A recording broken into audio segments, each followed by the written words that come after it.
Ámsterdam, año 1632. Un grupo de hombres observa con fascinación un enorme lienzo. La pintura representa una escena impactante. En el centro, un cadáver yace sobre la mesa de disección. Su piel pálida resplandece bajo la luz que cae sobre él con precisión quirúrgica. A su alrededor, un grupo de médicos observa atentos, mientras el doctor Nicolas Stulp, con gesto solemne, sostiene unas pinzas y levanta los tendones del cadáver, explicando su función. Pero lo que hace que esta pintura sea extraordinaria es su tema y el cómo está iluminada. La luz no cae sobre el médico ni sobre los cirujanos, como sería de esperar, sino sobre el muerto. Su piel resplandece con una intensidad casi irreal, convirtiéndolo en el foco de la escena. Es una imagen tan realista, tan llena de vida dentro de la muerte, que parece que el cadáver pudiera moverse en cualquier momento. El cuadro es La lección de anatomía del Dr. Tulp, y su autor es un joven pintor de 26 años llamado Rembrandt Harmenzoon van Rijn. Ese día, con un solo cuadro, Rembrandt se convirtió en el artista más famoso de Ámsterdam. Un niño que amaba la luz. Para entender cómo llegó hasta ahí, debemos retroceder a su infancia. Rembrandt nació en 1606 en Leiden, una próspera ciudad de los Países Bajos.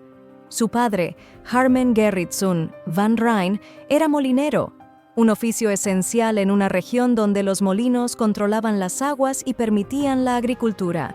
Su madre, Neltgen Willemsdochter van Suidbroek, provenía de una familia de panaderos. No eran aristócratas, pero tampoco pobres.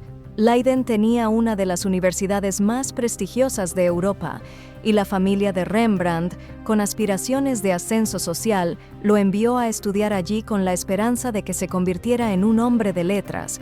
Pero la historia tenía otros planes. Desde niño, Rembrandt pasaba más tiempo observando la luz que los libros.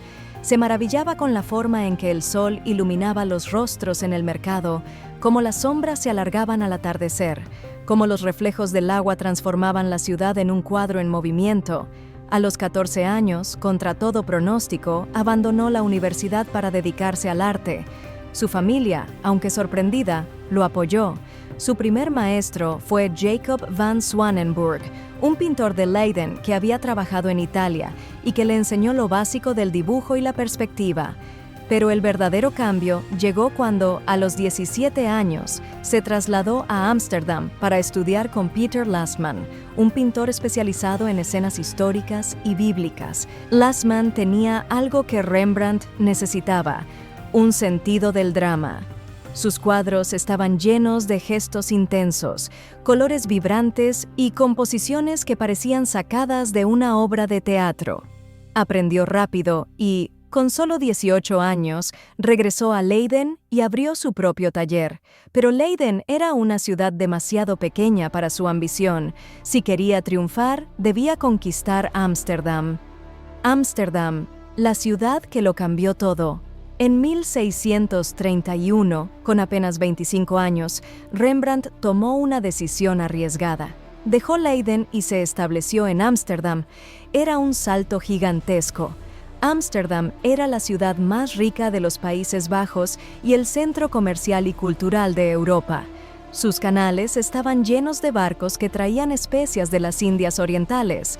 Su puerto era un hervidero de comerciantes y su clase burguesa estaba en ascenso. Y lo más importante, era una ciudad que valoraba el arte. En Ámsterdam, la nobleza no dictaba las tendencias artísticas, sino los comerciantes, los médicos, los juristas, los empresarios. La clase media quería retratos de sí mismos, no cuadros de dioses y héroes mitológicos. Querían imágenes que capturaran su éxito, pero también su humanidad. Rembrandt llegó en el momento perfecto. Su primer gran éxito fue La lección de anatomía del Dr. Tulp, un encargo de la Guilda de Cirujanos de Ámsterdam. Era un retrato grupal, pero Rembrandt lo transformó en algo más: un drama teatral, con un cadáver como protagonista y la luz como narradora. El impacto fue inmediato. Rembrandt no era solo un pintor, era un director de escena en lienzo.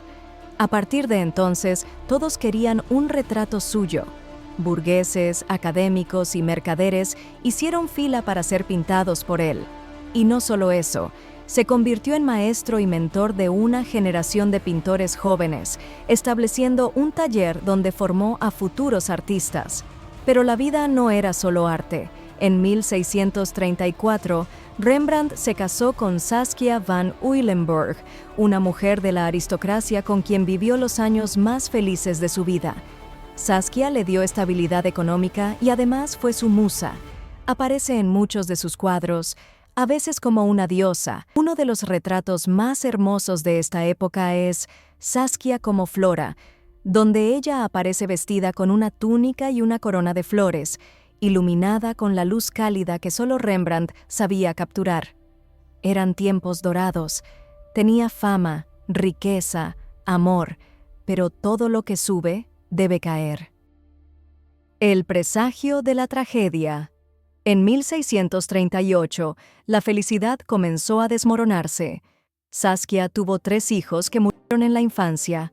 Solo uno, Titus, sobrevivió. El dolor comenzó a reflejarse en su obra. Los retratos de Saskia se volvieron más melancólicos, sus colores más apagados. Y en 1642, cuando su hijo aún era un bebé, Saskia murió de tuberculosis. Este golpe fue devastador. En su dolor, Rembrandt comenzó a alejarse del mundo. Sus cuadros cambiaron. Ya no pintaba a burgueses sonrientes. Pintaba a ancianos con rostros cansados, a mendigos cubiertos de sombras, a personajes que parecían cargar el peso del tiempo en sus espaldas. El arte dejó de ser un medio para ganarse la vida, se convirtió en un refugio, en una forma de entender su propio sufrimiento.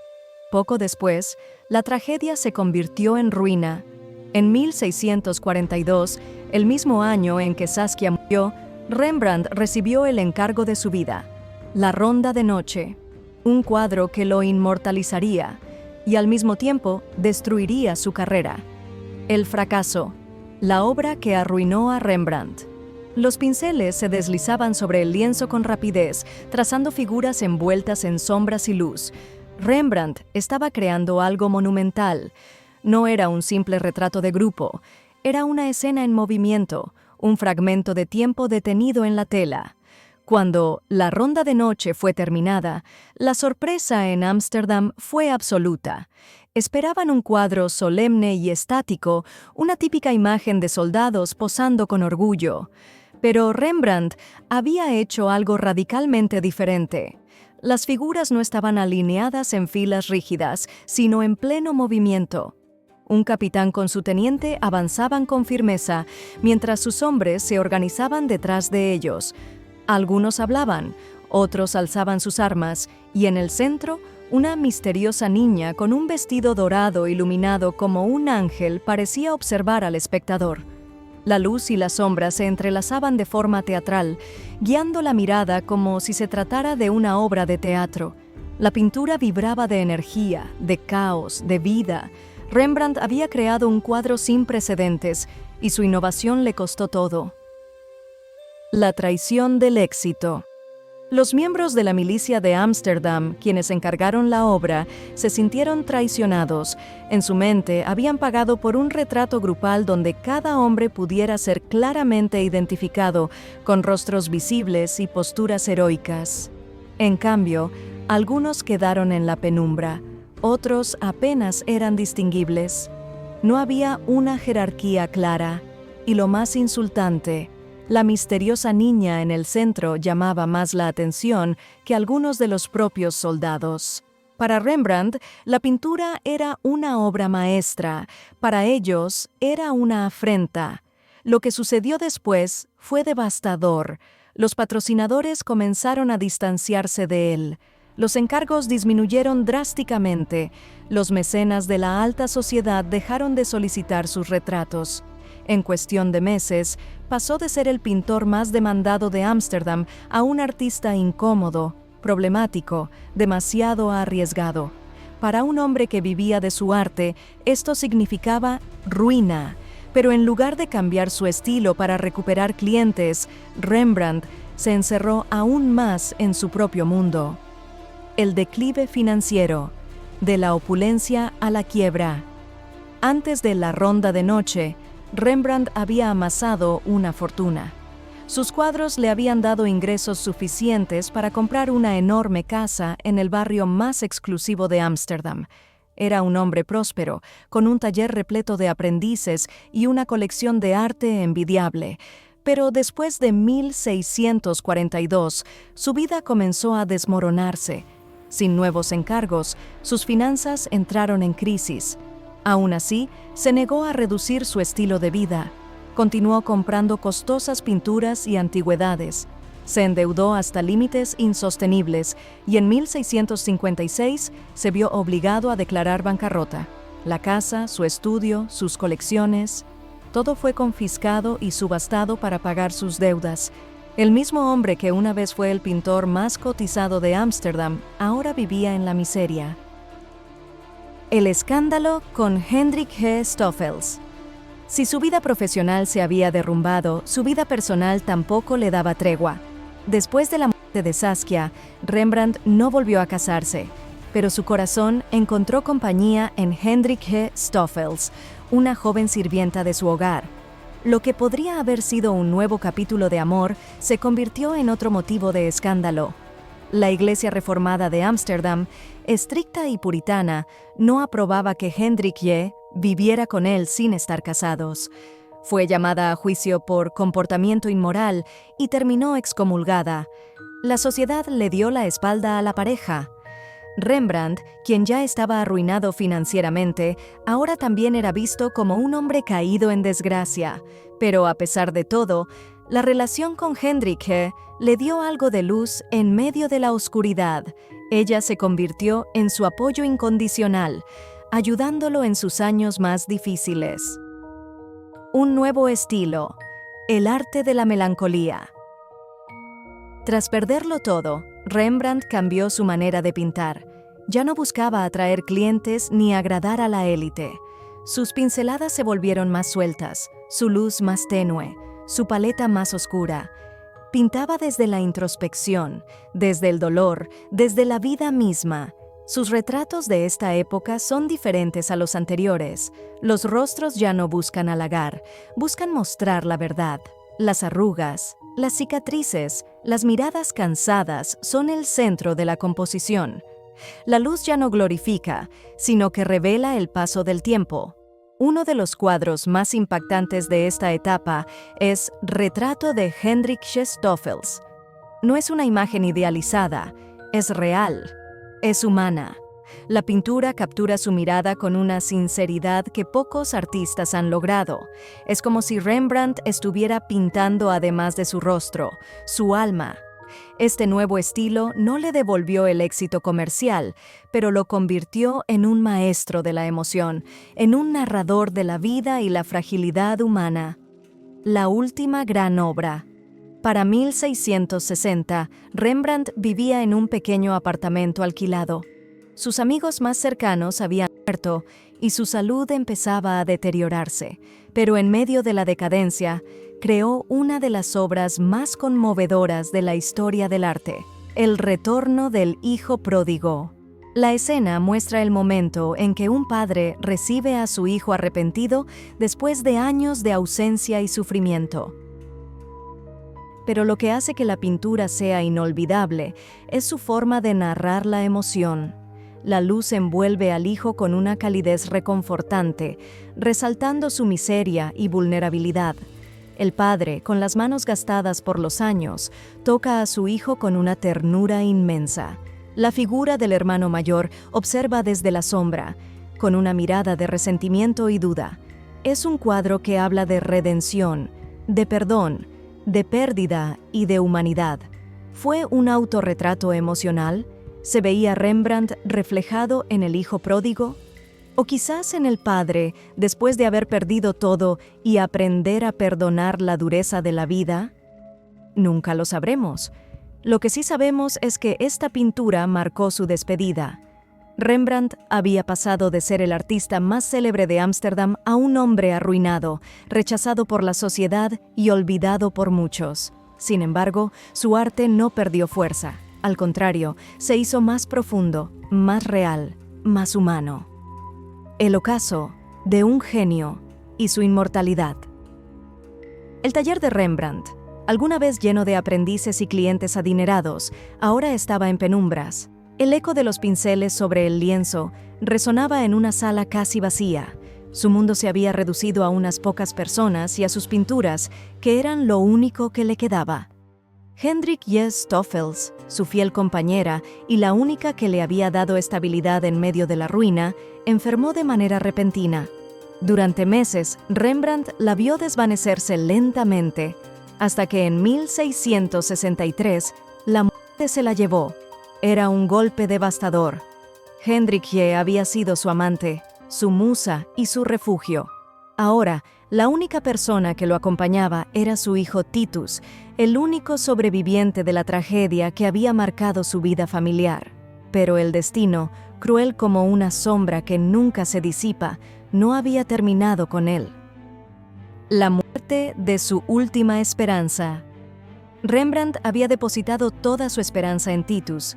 Su hijo, convertido en joven adulto, se había casado y tenía planes de una nueva vida, quizás más estable de la que su padre jamás pudo tener, pero la tragedia no dejó de perseguirlo. Ese mismo año, Titus murió repentinamente, dejando a Rembrandt en absoluta soledad. Fue el último golpe. Después de perderlo todo, su fortuna, su hogar, su esposa, su amante, sus amigos, ahora perdía también a su hijo. Ya no quedaba nada. Los últimos meses de su vida fueron de un silencio insoportable. Las calles de Ámsterdam, donde antes se hablaba de él como el pintor más brillante de su generación, ya no pronunciaban su nombre. Sus contemporáneos lo consideraban una figura del pasado, un artista que alguna vez fue grande, pero que había caído en desgracia. Su cuerpo, desgastado por los años de trabajo, las privaciones y el dolor, no resistió más. El 4 de octubre de 1669, Rembrandt murió en su humilde apartamento alquilado. No hubo grandes funerales ni homenajes. Fue enterrado en una tumba anónima en la iglesia Westerkerk de Ámsterdam, en un sepulcro de pobres, sin lápida, sin nombre, sin gloria. El mundo lo había olvidado, pero el arte no olvida. Un redescubrimiento inesperado. El tiempo es cruel con los artistas. Muchos son celebrados en vida y olvidados en la muerte. Otros, como Rembrandt, son olvidados en vida y renacen siglos después. A mediados del siglo XVIII, el coleccionismo de arte comenzó a expandirse por toda Europa. Pinturas que llevaban décadas acumulando polvo fueron sacadas a la luz. Y ahí estaban los retratos de Rembrandt. Algo en ellos despertaba una emoción inmediata. No eran solo pinturas, eran espejos del alma humana. De pintor olvidado a maestro universal. Durante el Romanticismo, los artistas y críticos comenzaron a reconsiderar la obra de Rembrandt. Si los clásicos del Renacimiento se enfocaban en la perfección, Rembrandt pintaba lo imperfecto, lo real, lo humano.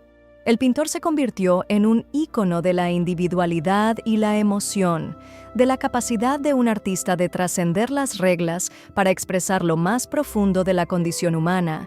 Su nombre, antes relegado al olvido, comenzó a aparecer en los libros de historia del arte. A inicios del siglo XX, Rembrandt fue un artista redescubierto y un gigante inamovible del arte occidental. Sus técnicas de luz y sombra influenciaron a pintores como Van Gogh, Goya y Francis Bacon. Los expresionistas alemanes vieron en su pincelada suelta y su forma de capturar la emoción una revolución adelantada a su tiempo. Los fotógrafos y cineastas estudiaron su manejo de la iluminación, usando su luz rembrandtiana como base para crear atmósferas dramáticas en el cine.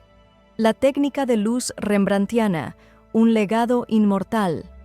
Hoy en día, la técnica de iluminación que lleva su nombre sigue siendo utilizada en fotografía y cine.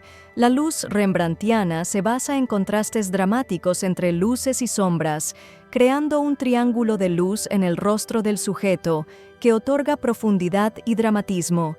Es usada en el cine de Hollywood, en el retrato profesional, en la publicidad, Incluso en los videojuegos.